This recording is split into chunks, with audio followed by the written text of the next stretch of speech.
Hello friends, welcome to my channel सरपेन maths. आज हम लोग कॉम्प्लेक्स एनालिसिस के कुछ प्रीवियस ईयर के क्वेश्चन देखेंगे जो कि गेट में पूछा गया है। तो मेरा मोटिव है कि अभी जैसे गेट का एग्ज़ाम आने वाला है, उसके अकॉर्डिंग मैं अभी सॉल्यूशन वीडियो, कुछ थ्योरेटिकल वीडियो लाइक टोपोलॉजी का मैं प्रीवियस वीडियो अपलोड किया था। तो उस तरह से रियल एनालिसिस का कुछ वीडियो अपलोड किया था। तो वो जो प्रीवियस ईयर के क्वेश्चन पूछेगा मैं अपलोड कर रहा हूँ, और कॉम्प्लेक्स एनालिसिस मैं थ्योरेटिकल पार्ट ऑलरेडी अपलोड कर चुका हूँ। जो मेरे चैनल पे नए हैं वो प्लेलिस्ट विजिट कर सकते हैं, या डिस्क्रिप्शन बॉक्स में भी लिंक आपको मिल जाएगा, वहाँ से देख सकते हैं कि मैं कॉम्प्लेक्स एनालिसिस का फुल थ्योरी अपलोड किया हूँ प्रीवियस ईयर, साथ में नेट का अपलोड कर चुका हूँ। तो अभी मैं गेट का अपलोड कर रहा हूँ, 2-3 वीडियो ऑलरेडी अपलोड किया था। आज कुछ यहाँ पे 8 से 9 क्वेश्चन लिया हूँ। ये जो बेस्ट है क्वेश्चन वो आपका कुछ इंटीग्रेशन से है, कुछ सीरीज से है, लॉरेंट सीरीज से है, इस तरह से क्वेश्चन है यहाँ पे। और मैं इसमें जो भी कॉन्सेप्ट लगेगा उसको डिस्कस करूँगा कॉन्सेप्चुअल वे से, जिससे कि कैसे अटेम्प्ट करना है, कौन सा अप्लाई करना है थ्योरम, आपको सोचने में आसानी होगी। तो स्टार्ट करते हैं आज के वीडियो को। F Z be analytic on D, एक एफ जेड फंक्शन है, एनालिटिक है, जो इस रीजन में एनालिटिक है, Z minus one less than one, such that F one is equal to one and if F Z is equal to F Z square. तो दो condition given है। पहला कंडीशन है कि F Z is equal to one है, and एक और condition है कि F Z is equal to Z square. F Z is equal to F Z square है for all Z belong to, then which of the following is not correct पूछा है। ध्यान में रखना है कि नॉट करेक्ट कौन सा होगा, ये पूछा है। तो काफी सिंपल क्वेश्चन है। अगर आप इसके लिए आप कोई काउंटर एग्जांपल ले लेते हैं जो कि क्वेश्चंस के कंडीशन को सेटिस्फाई करे, लाइक दैट अगर हम F Z is equal to one ले लें तो एफ जेड एनालिटिक भी है और F one is equal to one भी आ जाएगा, F Z is equal to F Z square भी आएगा। ये सारे कंडीशन को सेटिस्फाई कर रहा है तो नॉट करेक्ट पता चल जाएगा। जैसे एफ जेड बाई टू निकालेंगे तो इसका वैल्यू भी वन आना चाहिए इस क्वेश्चन में, इस एग्जाम्पल के अकॉर्डिंग, बट यहाँ हाफ बोल रहा है तो ये ऑप्शन क्या हो जाएगा, करेक्ट हो जाएगा। नॉट करेक्ट पूछा है तो ये ऑप्शन करेक्ट हो जाएगा। अदर इस एग्जाम्पल के लिए सही भी है, F Z is equal to F Z square, F Z Q is equal to F Z Q, F dash one is equal to zero, derivative करेंगे तो जीरो आएगा, तो ये ऑप्शन करेक्ट हो जाएगा। तो ये काफी सिंपल क्वेश्चन था। नेक्स्ट क्वेश्चन पे हम लोग आते हैं। ये भी काफी सिंपल क्वेश्चन है जो कि रेसिड्यू थ्योरम पे है, और ये बहुत हर बार क्वेश्चन पूछा जाता है गेट में, नेट में, इंटीग्रेशन, और काफी सिंपल इसके लॉजिक होते हैं। अगर आप थोड़ा सा भी जानते हैं तो इजीली बहुत कम टाइम में ऐसे क्वेश्चन को कर सकते हैं। तो ऐसे क्वेश्चन को तो छोड़ना नहीं है आपको किसी भी हाल में। लाइक दैट ये क्वेश्चन कोई आई एक दिया हुआ है इंटीग्रेशन के फॉर्म में, F Z upon Z minus one into Z minus two D Z, फिर F Z is equal to क्या है, F Z is equal to ये दिया हुआ है sine pi Z by two plus cos pi Z by two, and C is the एक curve है, close contour है, जिसपे ये क्या है, इंटीग्रेशन हो रहा है, और एफ जेड का वैल्यू ये है। तो oriented and anti clockwise, then which of the following value of I, I का वैल्यू क्या होगा ये पूछ रहा है। ओके, तो आई का वैल्यू ये निकालना है। तो आपको सबसे पहले चेक करना होता है कि ये फंक्शन कहाँ पे डिफाइन नहीं हो रहा है, कहाँ पे एनालिटिक है। रेसिड्यू थ्योरम लगाने के लिए आपको फंक्शन को एनालिटिक होना चाहिए, कुछ पॉइंट्स पे एनालिटिक नहीं हो सकता है, कुछ पोल आइसोलेटेड सिंगुलरिटी इस कंटूर में पाए जा सकते हैं, उसके लिए हम लोग रेसिड्यू फाइंड करते हैं। तो वन और टू जो आएगा इस पे डिफाइंड नहीं है, आइसोलेटेड सिंगुलरिटी है पूरे फंक्शन के इतना का, और वन टू इस डोमेन के अंदर भी है क्योंकि इसका रेडियस कितना है, 3 रेडियस है। ठीक है, तो 3 रेडियस है तो 1 और 2 इसके अंदर लाइक कर रहा है, डोमेन के अंदर है, तो ये एनालिटिक नहीं हो रहा है। तो हमें क्या करना पड़ेगा, इसी 1 और 2 पे हमें क्या निकालना पड़ेगा, इसका रेसिड्यू निकालना पड़ेगा इस पूरे फंक्शन का। एफ जेड का वैल्यू ये दिया हुआ है, तो आप जेड इज इक्वल टू 1 पे निकालेंगे तो क्या लेंगे, लिमिट जेड टेंस टू 1, और जो भी है sine pi Z by 2 plus cos pi Z by 2 into upon में नीचे में Z minus one into Z minus to है, और जेड माइनस वन से मल्टीप्लाई करेंगे तो ये कट जाएगा, और 1 से आप लगा दीजिए तो ये 1 हो जाएगा, ये 0 हो जाएगा, ये -1 हो जाएगा, इसका वैल्यू क्या आ गया, -1 आ गया। सिमिलर वे में 2 पे भी निकालेंगे, तो 2 पे निकालेंगे तो क्या होगा, लिमिट जेड टेंस टू 1, जो भी सिंपल फॉर्मूला होता है रेसिड्यू निकालने का, जेड माइनस 2 से मल्टीप्लाई कर देंगे एफ जेड में। ठीक है, sine pi Z by 2 cos pi by Z by 2 upon Z minus 1 into Z minus 2 कर देंगे, तो जेड माइनस 2 से जेड माइनस 2 कट गया, 2 से मल्टीप्लाई करेंगे तो ये क्या हो जाएगा, 0 हो जाएगा, ये -1, तो -1 इसका भी वैल्यू आ रहा है। तो आपको आप क्या करना है, 2 pi I into sum of residue -1 plus -1 करेंगे, इसका वैल्यू क्या आ जाएगा, -4i। यही आंसर आ जाएगा। तो -4i जो फोर्थ ऑप्शन है, ये ऑप्शन क्या हो जाएगा, करेक्ट हो जाएगा। नेक्स्ट क्वेश्चन पे आते हैं। ये आपका लॉरेंट सीरीज पे है। लॉरेंट सीरीज पे प्रॉपर वीडियो, मैं थियोरेटिकल वीडियो अपलोड कर चुका हूँ। जो भी नहीं देखना चाहते हैं वो मेरे प्लेलिस्ट में जाके विजिट कर सकते हैं। कॉम्प्लेक्स एनालिसिस कंप्लीट कोर्स करके आपका लिंक मिलेगा, या फिर वहाँ पे प्लेलिस्ट में एक लिंक मिलेगा, कॉम्प्लेक्स एनालिसिस कंप्लीट कोर्स करके। उसमें ये सारे वीडियो आप देख सकते हैं। किसी भी चीज़ का कॉम्प्लेक्स का थियोरेटिकल पार्ट आपको देखना हो तो वहाँ से देख सकते हैं, और साथ में previous year solution NET GATE का भी मिल जाएगा। तो हम देखते हैं कि एक लॉरेंट सीरीज एक्सपेंशन -∞ से infinity B N Z N है। Expansion of the function 1/z into sine hyperbolic Z, 0 से बड़ा mod Z less than pi, which of the following is true.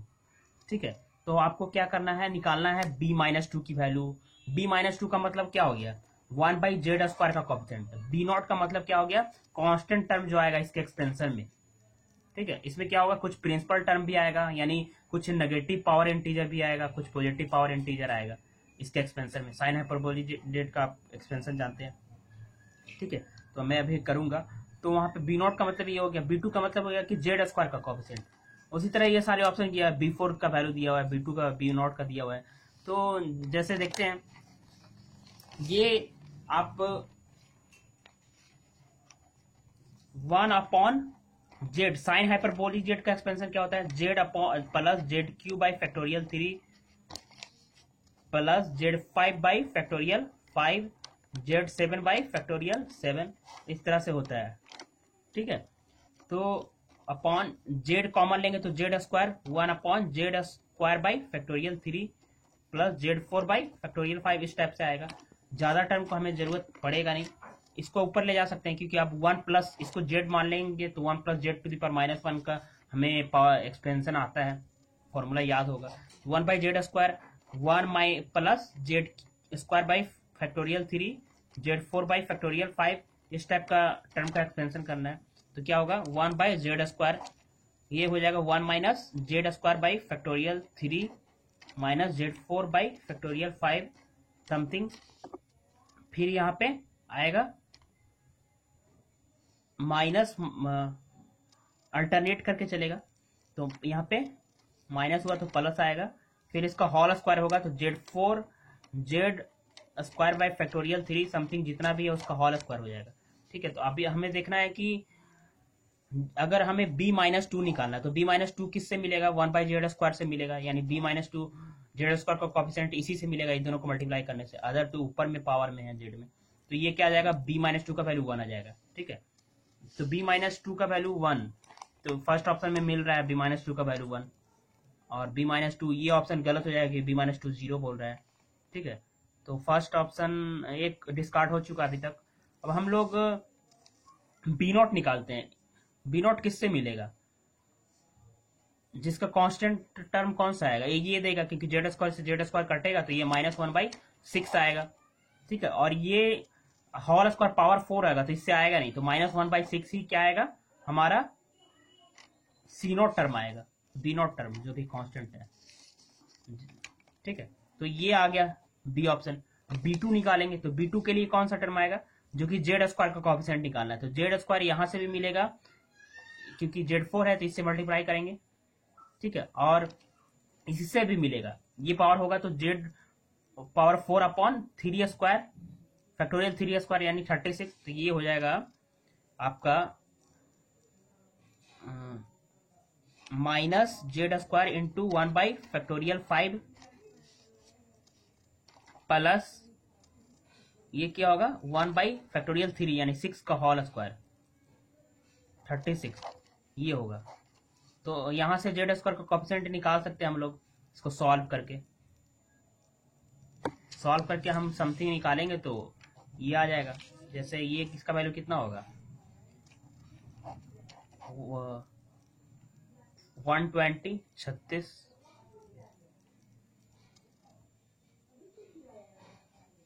ठीक है, तो ये 360 आएगा, ये इसका एलसीएम फैक्टोरियल 5 यानी 123 प्लस 10 13 समथिंग 13/360 आ रहा है, फिर कहीं पे मिस्टेक होगा, माइनस यहाँ पे आएगा, जिससे कि ऑप्शन ये मिल जाएगा। ठीक है, तो फर्स्ट ऑप्शन क्या हो जाएगा, करेक्ट हो जाएगा यहाँ से।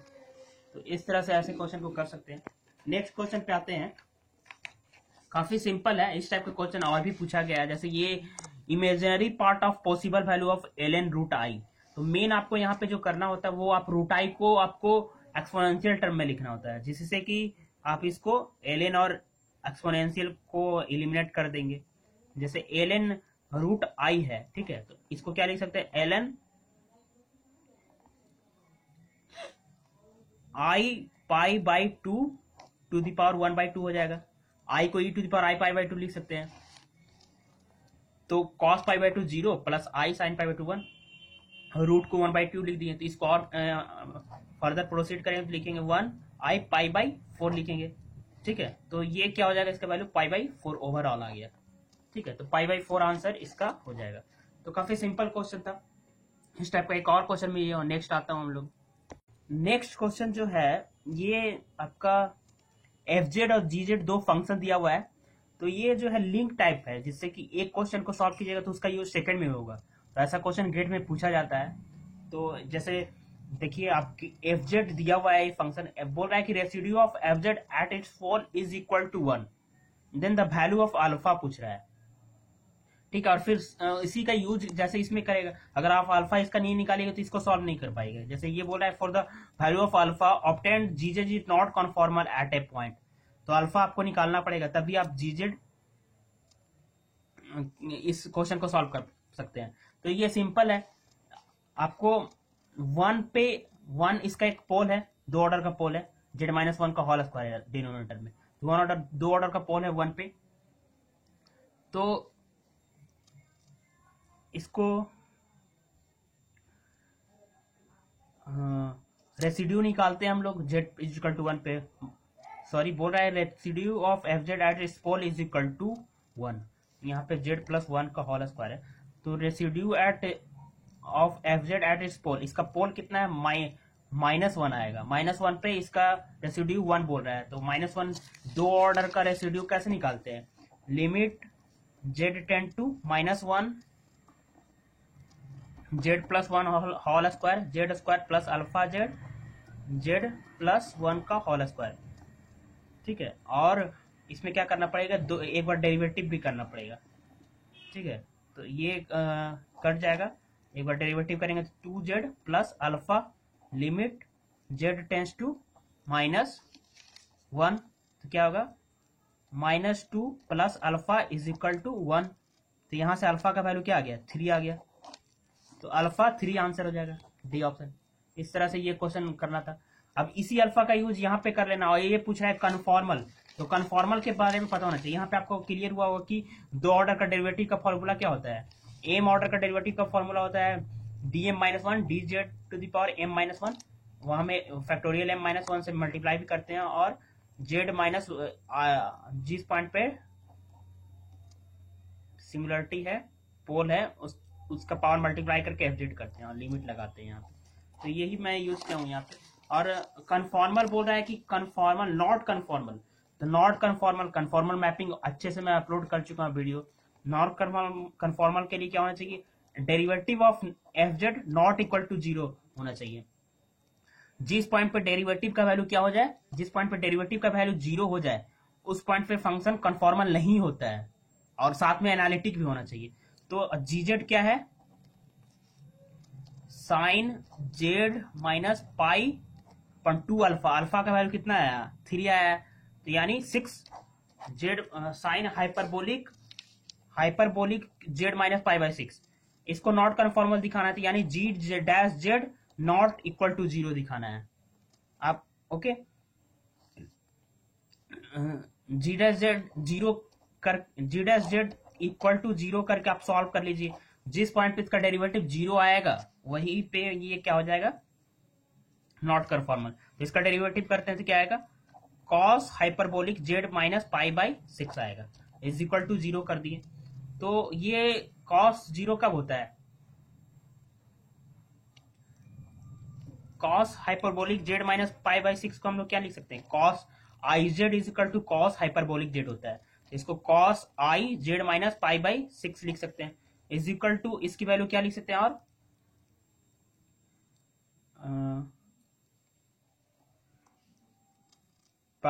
इसके जीरो किस पे होता है, 2n+1 पाई बाई 2 पे, ठीक है। तो इसको आपको सॉल्व कर लेना है, यानी आपका यहां से आ गया क्या, आई Z minus pi by 6 upon 2n+1 pi by 2 आ गया। अब इसी को सॉल्व कर लेना है, यहां से जेड का वैल्यू निकाल लेना है सॉल्व करके।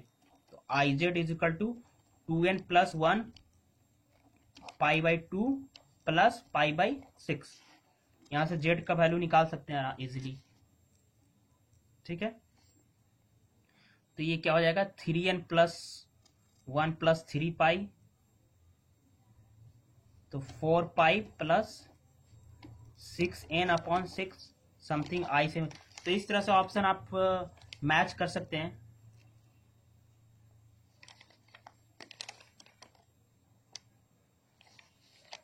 आई से मल्टीप्लाई भी करना पड़ेगा, तो आप यहां से ऑप्शन मैच कर सकते हैं। F dash Z is equal to 0, जिस पॉइंट पे जेड आ जाएगा 0 वो पॉइंट पे ये कन्फॉर्मल नहीं होगा, ठीक है। तो नेक्स्ट क्वेश्चन पे अब हम लोग आते हैं।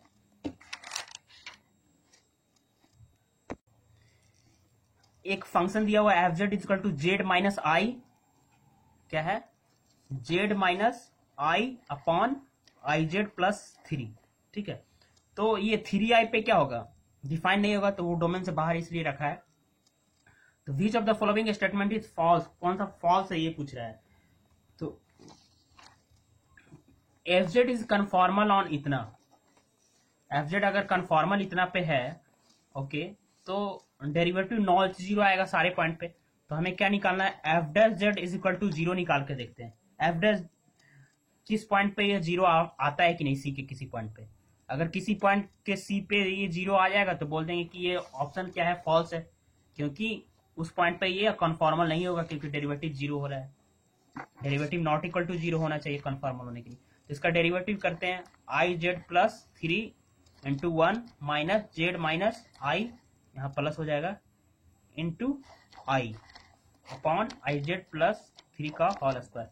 इसको सॉल्व करेंगे तो I Z plus 3 minus I Z I square minus I square plus 1 हो जाएगा। तो यहां से ये कट गया, 4 अपॉन आई जेड प्लस 3। तो ये ऑप्शन क्या है, सही है, क्योंकि ये नॉट इक्वल टू 0 आ रहा है, किसी भी पॉइंट पे ये डेरिवेटिव 0 नहीं आएगा, तो एवरीवेयर कन्फॉर्मल है। तो ये ऑप्शन क्या है, करेक्ट है। और ये 3i पे कन्फॉर्मल नहीं है, इसलिए 3i को डोमेन से बाहर रखना पड़ेगा, क्योंकि 3i पे फंक्शन का वैल्यू क्या हो जाएगा, अनडिफाइंड आ जाएगा, ठीक है। अब जैसे सी ऑप्शन देखते हैं, all the fix point of the F are in the region this, fix point निकालना है। तो फिक्स पॉइंट का मतलब मैंने बताया है कि F Z is equal to Z, जिस जेड के लिए इमेज का वैल्यू भी जेड है वो फिक्स पॉइंट होता है, रियल में F X is equal to X होता है। तो ये जैसे सॉल्व करेंगे, Z minus I upon I Z plus 3 is equal to Z से इसको क्या कर देंगे, सॉल्व कर देंगे। तो Z minus I is equal to I Z square plus 3 Z, इसको इधर लाएंगे, जेड का वैल्यू हमें निकालना है, तो I Z square plus 2z plus I is equal to 0, ठीक है। तो यहां से आई से मल्टीप्लाई कर देते हैं दोनों तरफ, उसके बाद क्या कर देंगे, या फिर जेड का डायरेक्ट वैल्यू निकाल सकते हैं। यहां से क्या होगा, -2 plus minus B square minus 4ac 4 minus 4i square plus 4 upon 2i। तो यहां से क्या हो गया, -2 plus minus 2√2 upon 2i, okay. तो आगे और सॉल्व करेंगे तो क्या आएगा, -1 प्लस माइनस √2 अपॉन i। अब i से दोनों तरफ मल्टीप्लाई कर देंगे तो क्या होगा, -1 से इसको फर्दर मल्टीप्लाई करेंगे तो आएगा ये i प्लस माइनस √2i, ये आ रहा है, तो यानी क्या आ रहा है √2 प्लस 1i, यानी ये जो कन्फॉर्मल नहीं होगा वो इमेजिनरी लाइन पे होगा, इमेजिनरी लाइन पे कन्फॉर्मल नहीं होगा। तो ये ऑप्शन बोल रहा है कि there is no all the fix point of F are lie in the region this.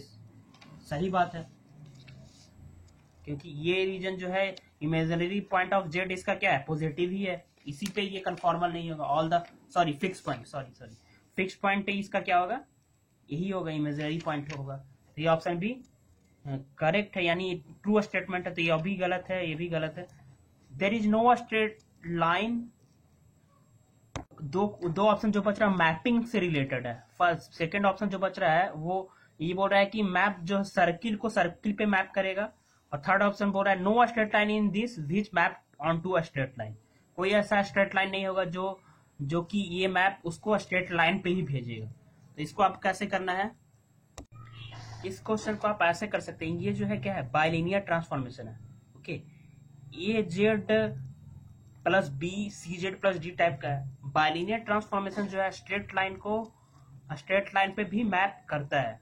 ठीक है, तो ये ऑप्शन बोल रहा है कि no straight line in which map straight line to straight line, rep map circle into circle. Transformation जो है बाइलिनियर ट्रांसफॉर्मेशन सर्किल को सर्किल पे मैप कर रहा है, तो ये ऑप्शन सही है, बट ये ऑप्शन क्या हो जाएगा रॉन्ग हो जाएगा। ठीक है, अब नेक्स्ट क्वेश्चन पे आते हैं। ये भी काफी इंपॉर्टेंट क्वेश्चन है। जैसे ये जो क्वेश्चन है लॉरेंट सीरीज एक्सपेंशन लिखना है। ठीक है, इस सीरीज का इस रीजन इस एनालिसिस में हमें पता है कि लॉरेंट सीरीज का जो एक्सपेंशन करते हैं वो एनालिसिस में करते हैं। एनालिसिस का मतलब है कि वो रीजन जो है, जैसे ऐसे कोई रीजन है तो ये कोई फंक्शन होता है कि इस रीजन में एनालिटिक नहीं है बट इस रीजन में एनालिटिक है, तो उसके लिए जो एक्सपेंशन आता है उस फंक्शन का वो उसका एक्सपेंशन लॉरेंट सीरीज आता है, ना कि टेलर सीरीज। तो इसका करना है, तो इसका हमें कैसे करना है 1/2z square minus 13z plus 15। ठीक है, तो 1 इसको और फैक्टराइज कर सकते हैं -10z माइनस 3z प्लस 15। इसको करेंगे तो 2 कॉमन लेंगे 2z, z minus 5 minus 3 z minus 5। तो यहां से क्या आ जाएगा z minus 5 into 2z minus 3। ठीक है, ये आपको ध्यान में रखना है। अब इसको हमें कौन से रीजन में करना है, इसका एक्सपेंशन हमें जो करना है वो 3/2 से बड़ा मॉड z लेस देन 5 होना चाहिए। यानी आपका इसका एक्सपेंशन आप करेंगे तो ऐसे होगा। पहले इसको हम लोग पार्शियल फ्रैक्शन कर लेते हैं। तो करते हैं 5 z माइनस 5 का कोएफिशिएंट क्या आएगा निकालने के लिए हमें क्या करना होगा, ये 0 कब पे दे रहा है, किस पे दे रहा है 5 पे दे रहा है, तो इसको हटा दीजिए और 5 इस पूरे पे पुट कर दीजिए, जो वैल्यू आएगा वही उसका कोएफिशिएंट आएगा। तो इसको ये 0 5 पे दे रहा है, 5 इस पे पुट कर देंगे तो 10 माइनस 3 7, यानी 1/7 इसका क्या आएगा 1/7 इसका कोएफिशिएंट आएगा। ये हो गया 1/z माइनस 5 का कोएफिशिएंट। तो ये शॉर्टकट वे है और जनरल वे से भी आप कर सकते हैं। इसको सॉल्व करेंगे तो 3/2 पे आएगा, 3/2 वाले इसको हटा देते हैं, इसमें पुट कर देते हैं, तो 3/2 इसमें पुट करेंगे तो क्या आएगा -7/2। क्या होगा 3/2 माइनस 5, तो 3 माइनस 10 माइनस 2/7 आ जाएगा, यानी -2/7 -2/7 इसका कोएफिशिएंट आएगा। 3/2 माइनस 2z माइनस 3 का कोएफिशिएंट आएगा। ओके, इसका कोएफिशिएंट आएगा 2z माइनस 3 का। अब हमें इस रीजन में देखना है, तो 5 से ये तो कम है, तो इसको क्या करना है, इसमें सिर्फ 5 कॉमन ले लेना है। जैसे ये कॉमन लेंगे तो क्या आएगा 35 माइनस 35 हो जाएगा, और ये हो जाएगा 1 माइनस z/5 हो जाएगा, माइनस इसमें 3/2 से बड़ा लेना है तो हमें क्या करना पड़ेगा 2z कॉमन लेना पड़ेगा। 2z कॉमन लेंगे तो ये 7z हो जाएगा, ये हो जाएगा आपका 1 माइनस 3/2z। ओके, तो यहां से क्या होगा, जैसे आप देख सकते हैं कि इसका एनालिटिक रीजन कब आएगा, जब z/5 लेस देन 1 होगा। तो यहां से मॉड z लेस देन 5 आ रहा है। ये एनालिटिक कब होगा, 2/3z लेस देन 1 होगा। तो यहां से देख सकते हैं कि मॉड z ग्रेटर देन 3/2 आ रहा है। तो ये ऑटोमेटिक हो गया। अब इसी का एक्सपेंशन हमें कर देना है, और a1/a2 का वैल्यू पूछा है। ठीक है, इस क्वेश्चन में a1/a2 यानी z का कॉफिशिएंट और z स्क्वायर का कॉफिशिएंट जो है उसका फ्रैक्शन वैल्यू क्या आएगा ये पूछा है। तो ये करेंगे तो क्या आएगा, -1/35। इसको करेंगे तो 1 minus z/5, sorry 1 plus z/5 आएगा। ठीक है, उसके बाद प्लस z²/25।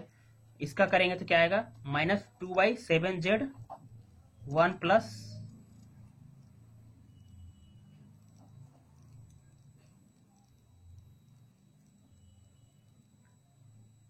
2/3/2z का होल स्क्वायर हो जाएगा। तो इससे तो कोई टर्म ही नहीं आएगा, a1 a2 इसी से आएगा। इसी से क्या आएगा, 25। ये आएगा, z का कोएफिशिएंट आ रहा है -1/35 इंटू 5 a1 का वैल्यू, और यहां से a2 का वैल्यू आ रहा है -1/35 इंटू 25। तो अब जब a1/a2 करेंगे, a1/a2 करेंगे तो यहां से क्या आ जाएगा हमारा, -135 इंटू 5 इंटू 35 इंटू 25। ये भी माइनस में, ए माइनस माइनस कट गया, इससे कटेंगे तो 5 आएगा। इंटीजर टाइप पूछा था तो इसका आंसर क्या हो जाएगा, 5 हो जाएगा। ठीक है, तो इस तरह से एक्सपेंशन आप कर सकते हैं, लॉरेंट सीरीज एक्सपेंशन।